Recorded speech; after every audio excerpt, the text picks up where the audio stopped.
skydiving. Hope comes and stops us in our tracks.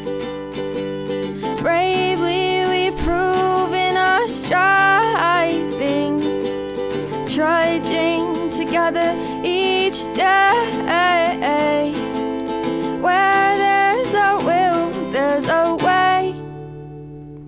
Hello, everyone, and welcome to Raw Recovery with Dion Miller. It is Tuesday, and it is time for another edition of Raw Recovery. Today, we have on a guest. Her name is Stephanie. Stephanie was introduced to me through our promoter, Jill. They are very good friends, and I don't know much, so I'm really looking forward to hearing another story today. I'd like to introduce Stephanie. She is a hometown girl from Colorado, born and bred here in Colorado, so you might want to watch it with her. All right, and be nice.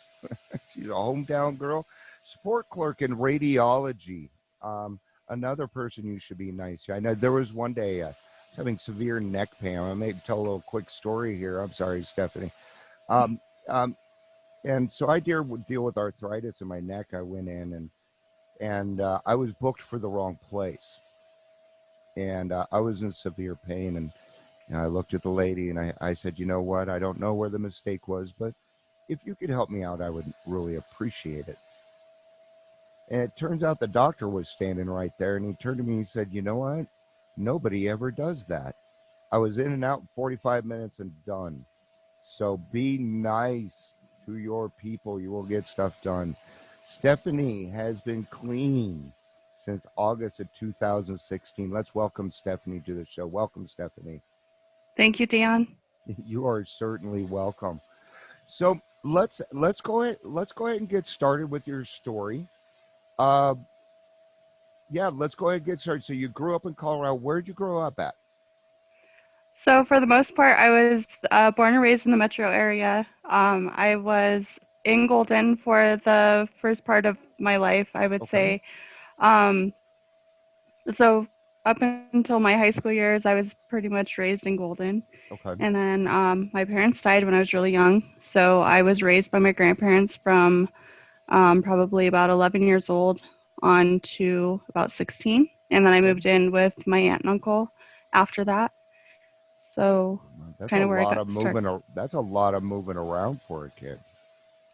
It was only one move. Well, no, there's a couple moves in there. Yeah, you're right. a couple of moves. So it sounds like you got a pretty big, loving family, though. They sound kind of supportive so far. Yeah, they have supported me. Yeah. So where did it start for you? So I don't have a story I feel like that is typical of alcoholics and addicts. I didn't use my first drug or alcohol until I was 18 years old. And so I started out, probably my first substance that I've ever used was alcohol. I got drunk with my first boyfriend, my first probably long-term boyfriend. And then we used pot together. That was the first time I tried pot as well. And that's just kind of how it was for probably from 18 until probably about 21. About 21 years old, I was introduced to Coke, and then I was also introduced to meth probably a few years later. I started with Coke first. Alcohol wasn't something, where I hear people in the rooms always talk about how alcohol they knew from the minute that they took that drink of alcohol. It wasn't like that for me. I was able to go out and have drinks and come home and not want to pick it up all the time. When I tried pot, I did love pot right off the bat. So that was one of the first things I really, really loved. But as I've gotten involved, like as I got older and I was 21, first starting going to the bars and things like that and going out. When I tried Coke, I loved it. But it took a long time before I was habitually using it all the time. Okay. So then when I tried meth, I didn't really like meth. I wanted to do coke, but Okay. that night that I first tried it, a bag of meth was thrown my way by my ex-husband. Okay. Um, and it wasn't what I wanted. I asked him to take it back. Okay. Can I And ask but why? from that, What was the difference um, between Coke and meth that you didn't like? I'm just I just had curious. never at that yeah, like at that point I had never tried meth. So Okay. I only knew what it was like to get high off of coke and I loved it. So I Okay. was just Because, like, all why right. would you get me something that I don't want? Yeah. But Okay. from that moment on, like it didn't start um it didn't start off bad, but then eventually we were using it every day. Okay. And so that's kind of where it got started. I would say that I considered myself a addict probably about 2 years after having my daughter, which was in I was 23 years old Okay. when I had her. So it was a few years later that I started using that all the time. Okay. And so it kind of progressively got worse. We were using it on the weekends, and then it turned out to be everyday use, and Mm-hmm. then we started losing our daughter. So Okay. yeah, but I never had all those issues when I was doing coke, but when as soon Yeah. as I started the meth, everything started to fall away. Yep. Sure Yeah. did. And I'm kind of I'm kind of noticing something here, Stephanie, because now, and you know this, but a lot of people may not know that there is a difference to the addiction of drugs than there is to alcohol. So I can have an addictive personality, try anything, and I'm hooked. That's me. But on the other hand, okay, alcohol, um, you have to have a certain predisposition. Drugs, nope. You can be anybody. You can have no predisposition at all and get hooked on drugs. Yeah. No. And I believe that I know like I said it progressively got worse. It Mm-hmm. wasn't always that way for me. I really put my addiction on my ex-husband. I always told him Okay. that it was him that had the friends, that him that always had the connections to the drugs, and Yeah. if he wasn't around that I would have not done drugs. But that wasn't the truth. Later on Yeah. I realized that is not the truth, you Yeah. know. The truth was that I loved it and I pushed him Mm-hmm. into situations where I knew that I could get it out of him. Yeah. And so, I've had to see my part in that too. That's been, and making that realization is the biggest term in any kind of addiction. In any kind of addiction. So, um, we're looking at losing our daughter. What happened? What happened with that? What happened Your with af- daughter? With your daughter? with my daughter? So, as of right now, I am looking at giving her up for adoption. Okay. Um, as this has taken place, we had a CPS case, and when I say we, it was me and my ex-husband. Yeah. Yes. We did go through the process of getting her back through that CPS case, Good. and we did get her back. We had no problem getting her Fantastic. back. We got our lives together, and then we went back out and used again. Okay. Um, and the second time that it came around, his family came to us and told us, "Hey, you're messing up.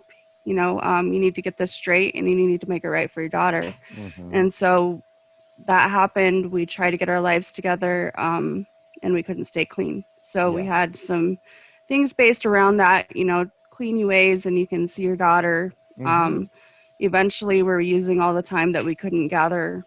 One day, we were never seeing her. We went Yeah. for months not seeing her because we kept using.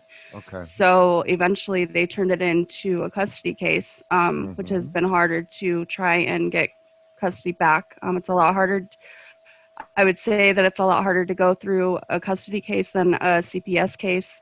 Um, but she has been there for almost 7 years now. So, Okay. um, yeah, I'm going through some things with that. It's not where I wanted to be. I thought I would be in a place in my recovery right now that I'd be able to take my daughter Mm-hmm. back, but I want what's best for her, and that it comes as a part of my growth. It because I does. don't think that I would be able to do that otherwise. When I was using, it was always about me, Mm-hmm. always about, this is my daughter, this is my blood, and I don't think that I get to take that on anymore. Yeah. They've, you know, um, I don't know. I mean, it's just kind of a weird situation because I feel that it's God has taken over the situation, Okay. and you know, um, but I'm okay with that. I'm okay with the way that things have landed. Okay. Um, but yeah, Sounds like a lot of acceptance to me. yeah, Yeah. Of kind of things that have gone on in the past, which is okay. Well, that's not your fault. I think I think what matters is that we make the decision in our lives to make a change. yeah, And then we start doing that. And it's no longer about our drugs and our alcohol. It's about what's the right thing here. yeah, What's right for my daughter. I have kids too, and I gotta say, sometimes I'm not the right person for them, yeah, and that hurts me as a father. But I have to remember that I'm not everything. I am Dion, and that's what I get to be. I'm allowed to be that today, which is really really neat. yeah. So, what happened that made you decide that enough was enough for you? So there was a point in my use that I was no longer able to call anybody. Okay. I had exhausted every single person or every connection that I had. And I didn't have anybody. I didn't trust nobody. I'd used myself into a Mm-hmm. place where I just didn't trust nobody. And if you were in my life saying something, I was always expecting or not expecting. Um, I don't know how to say, um, I didn't trust anybody in my life. Okay. And so that's where it came from. I was in a spot where I'm like, I can either get this right or I can stay in this. But I knew that I couldn't live like that anymore. And so I had to make a decision to try to come out of that. And so when I did, I I think there was a period of time that I was in between because I wanted Okay. to get clean and then I knew that I needed to go to rehab, but at some Uh-huh. point I just didn't know if I wanted to or how long that was going to take. Yeah. But it took me a while to get in a place where I was able to surrender enough to get into a rehab. And Wow. it was mostly because I was afraid to reach out to my family. I was afraid to reach out to my Okay. friends. I felt really isolated.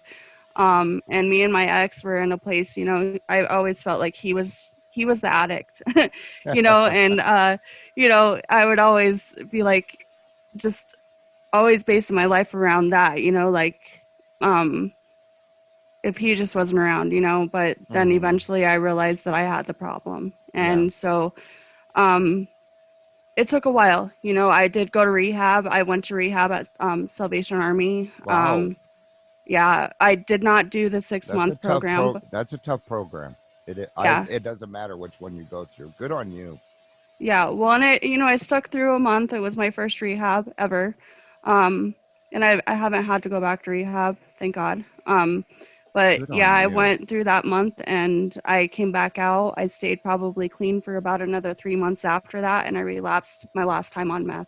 Okay. And the last time that I did it, um, things started becoming intertwined with my life. Like I had gotten involved with some people in AA that every time that I started picking up, God intervened. Like Yeah. somebody from AA would text me while I was trying to pick up the pipe, or like I'm trying to get high, successfully, and it wasn't working at that point, and I know Yeah. that God was there, like, hey, what are you doing, like, Mhm. and that happened so often that I just couldn't sign it off as something that was um, just happening or a Yeah. coincidence that it was Yeah. happening. Yeah. Yeah. That So was definitely God interfering in your life.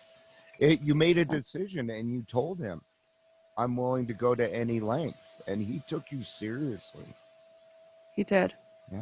And yeah, there was a time, the last time that I relapsed, I think he knew, but I had dropped my phone. I was fighting with my ex and I picked up Okay. my phone and my phone was automatically calling my sponsor. and it had fell on the floor, but I was calling my sponsor, and then she didn't pick up. I left that phone ringing, and I left her a message, and I got the call the next day. But um, at that point, I was able to. It was hard for me because I think every time that I tried to get sober, I would wake up to my reality, and Uh-huh. then my reality sucked. And so then I would go back out and use because I was like, "Wow, this is my life," and you have to swallow some hard truths to be able to Yeah, change it. you And do. I would come in and go out of that. And so to anybody that's out there that is coming, relapsing, come back in, it's not easy because we see our reality and then we want to cover it up with Yeah. dope and drinks. And, Mm-hmm. I'm finally in a spot where I don't feel that way I wake up to my reality and I think I'm happy with where my life Yeah. is and what I've done. Yeah. Yeah. Absolutely. You know, I think it's really neat because and we say God as a universal term, but it's just so neat to see that how God just kind of interfered. Your phone Yeah. dropping, it's calling your spouse. I mean, those are spiritual experiences, and you had to have felt that. I mean, I Yeah. haven't known you for very long, but I've known you long enough to know that you're pretty open to hear God telling you something. Well, I feel like over the course of my sobriety, God is a big part of this for me, and I can't really say anything about my recovery without putting that aspect into my recovery. Certainly. But I'm not no longer ashamed of that. You know what I mean? Yeah. We fight a harder life out there, trying to accept all the bad things that are happening. And Mm-hmm. my God is part of my story. Yeah. And I'm not ashamed of that anymore. Yeah. So Yeah. Well, we get to a point where we're done playing the martyr. Um, yeah, you know, uh, I was the black sheep of the family and everything. We tend to diagnose ourselves or call ourselves something, and really what it comes down to is we just need to be ourselves, yeah, um, and just and that could be hard to do because we don't know who we are, and when we don't know who we are, that can be scary because we don't know what we'll become. So right. we take those expectations and put them aside and trust in the fact that, hey, this guy's doing really well, this girl's doing really well, and I'm following their path. So I can have some reasonable expectations that my life's going to kind of maybe turn out, it's going to get better. Yeah. And and I do think that that has been a part. I've always tried to put my sponsors up on pedestals and it ain't about that. Sponsors are only there to try to carry a message and let that Hmm. channel through them. And so I've had to connect or disconnect myself from that because um I have the sponsor that I have now, she's very open. She has always let me make my own mistakes so that I Hmm. knew where God was in that, Yeah. and to have that power in myself to believe in that. But I would say be yourself. That is the hardest thing for me, but it has for the past couple of years I can truly say that I've learned a lot about myself and what I like and what I don't, what Hmm. triggers me. I've had a trying week with my daughter came to me and asked me to be adopted by the family that she lives with this week. And so, Okay. I've had to look at that in a different way, but I've been giving, Hmm. all the foundation that I've built up these past few years, these women and these, there's men too, a part of this, that stay with me until I feel better to not go Yeah. out there and use. And, I didn't realize, the truth behind the foundation that I built up these few years Hmm. are really here for me now that I'm trying to go through this. So, Hmm. um, I have so much gratefulness for everything. Yeah. And yeah. Well, and you're being an example for your daughter. I mean, how many people, I mean, it would be tough if my daughter came and asked me that. At the same time, if my daughter came and asked me that, gosh, I'd be awfully proud of her. Yeah. And I'd be awfully proud of myself. Okay. I pat myself on the back. I just don't break my arm doing it. Okay. I'm going to do it now. Good job, Dion. All right. Yeah. See, I feel better. You know, but her being now that I see true growth. Other people are like, oh, that hurts. Sure, yeah, it hurts some, sure. But if we take a look at the whole picture, to me, her having the wherewithal to be able to come to you, and not just the wherewithal, but the respect. That shows me respect, and that is growth. Great Yeah. job. Congrat. Thank you. So I'm going to give you a congratulations. Thank you. Oh, um, we need to take these things that are harder. We turn them to our advantage, and we see them for what they are. So, so how do you stay sober today? What do you involve yourself in? What do you do to stay sober? So I have picked up most recently, probably about 2 months ago, I picked up a treasurer position in AA. Wow. This is my first real Okay. service position. Okay. It has taken up a lot of time. It has been very It trying. does. Yeah, it is. It's Yeah, it's like service work is harder than people think. Just you're like, oh, I just have to count money. No. no, I mean, What else is involved it's in that you weren't expecting? well, a whole lot. I go shopping for the place. I count the money. We vote on things. We have to make a meeting every week, or not every week, Uh-huh. every month, Uh-huh. to try to, um, to talk about the stuff about um, the meeting. Yeah.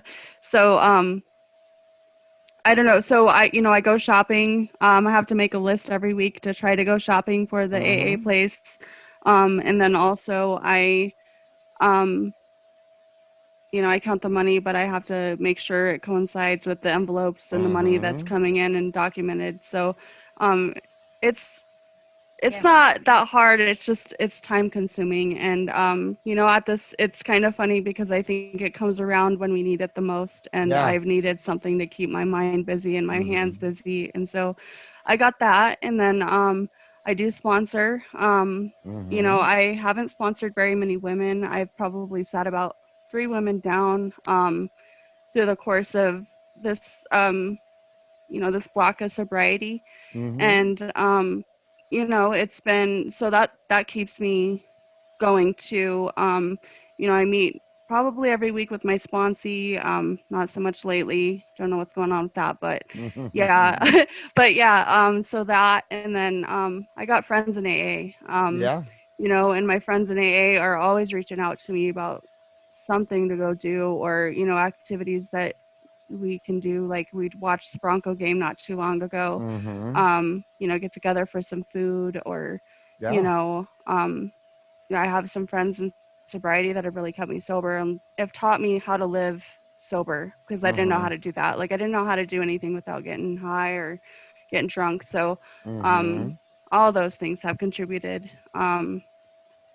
So I would say that. And then I do keep my faith intact, of course. So I do try to, before COVID, was trying to go to church, Okay. try to do that every Sunday. So it's not always a spiritual thing coming out of AA, but also my own little take on that. Certainly. Non-denominational. I was Yeah. I was raised Catholic. I Okay. don't take on the Catholic views anymore. But yeah, that's a part of my recovery as well, Um, and I would, family. I only So want to be Catholic because of purgatory. I need a chance, man. me too. So yeah, I find that because for me, I got sober for my kids and my wife. And people kind of told me, "Oh, Dion, you got to do it for yourself." But I wanted my kids and my wife in my life. Yeah. I think I don't think the reason has to be all that definitive to get sober. I think actually doing it and then starting to do the work. So Yeah. somebody came along and they gave you this program for free, and now you're doing that. Yeah. And if I ever hear you discount yourself only 3 people, no, you have sponsored 3 people. And then those 3 people went in to sponsor 3 other people, and then so on and so forth. Yeah. And I'm only bringing that up because I'm a big proponent on one person can make a change, and I absolutely believe that people's stories make a difference. So Yes, it's they do. fantastic. Thank you for being on. Of course. Thanks for having me. Yeah. Yeah, you guys don't get to see what I get to see. We do this via Zoom. And I love that, and I love this. Man, so we come on, and we have a conversation, but by the time we're done, and this happens almost every time, the person I'm talking to is glowing. Okay. Why? Because they're feeling relief. They're feeling relief. So before I get into my ending here, Stephanie, thank you for being on, Thank you. and taking your time. You guys, Stephanie's going through some hard stuff right now, and she was willing to put it aside so that she could come on and tell her story. Why? And this is what I was told, because there are people out there that need to hear it, and not every story is the same. Okay? The work might be the same. Where we get to the ending might be the same, but the path is totally different. So get on your path and discover it.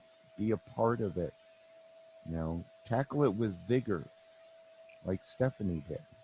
Right? She did, guys. Trust me. I know for a fact she had a deep and emotional four-step. I can tell you that right now, and I don't even know it yet. Right? We know this because we go through it together, and that's what we do. That's why it's a we program. Thank you guys for being here and for being a part of and listening. This has been Dion on Raw Recovery. Peace out. I love you and have a day.